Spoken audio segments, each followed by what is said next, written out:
سابق وزیر اعظم عمران خان کے اڈیالہ جیل میں صحافیوں کے سوالات کے جوابات۔ ہمارا احتجاج بالکل مؤخر یا معطل نہیں ہوگا۔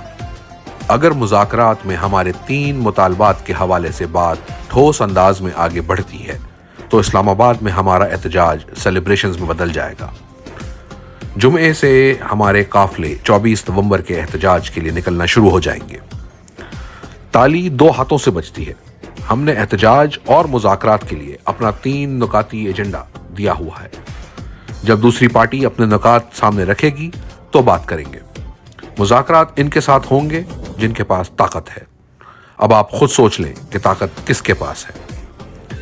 فروری کے بعد میں نے 2 کالز دی ہیں۔ 4 اکتوبر کو صرف اپنی پارٹی کو نکلنے کی کال دی اور 24 نومبر کو پوری قوم کو نکلنے کی کال دی ہے، کیونکہ یہ پاکستان کی بقا اور حقیقی آزادی کی تحریک ہے۔ ملک آئین کے تحت نہیں چلایا جا رہا۔ اگر ملک آئین کے مطابق چلتا تو ملک کی سب سے بڑی جماعت کو نشانہ نہ بنایا جاتا۔ تحریک انصاف کو الیکشن سے باہر رکھنے کی ہر ممکن کوشش کی گئی، ہمارا نشان تک چھین لیا گیا۔ اس کے باوجود ہم 8 فروری کو ہونے والا الیکشن 2/3 اکثریت سے جیتے۔ الیکشن فراڈ کو ہوئے 10 مہینے گزر گئے ہیں۔ اتنا عرصہ گزرنے کے باوجود الیکشن ٹریبونلز نے اور خصوصاً پنجاب میں کتنے کیسز کا فیصلہ کیا ہے۔ ہمارے ورکرز اور رہنما 1.5 سال سے جھوٹے مقدمات میں بغیر کسی ثبوت کے جبر کا سامنا کر رہے ہیں۔ ان کی ضمانتیں کیوں نہیں لی جاتی؟ کہا جاتا ہے کہ میں نے فوج پر حملہ کرنے کی بات کی۔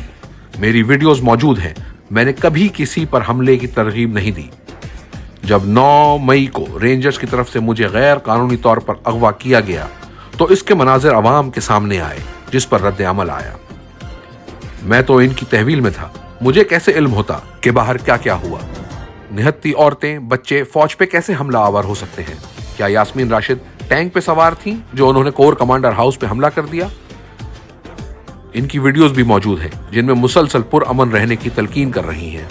صرف ملٹری آپریشن کسی مسئلے کا حل نہیں ہوتا، اس کے ساتھ ساتھ پولیٹیکل انگیجمنٹ ہونا لازم ہوتا ہے۔ ملک میں صرف تحریک انصاف ہی واحد وفاقی پارٹی ہے جو کہ دہشت گردی کے مسئلے سے سیاسی طور پر نبردآزماں ہونے کی صلاحیت رکھتی ہے۔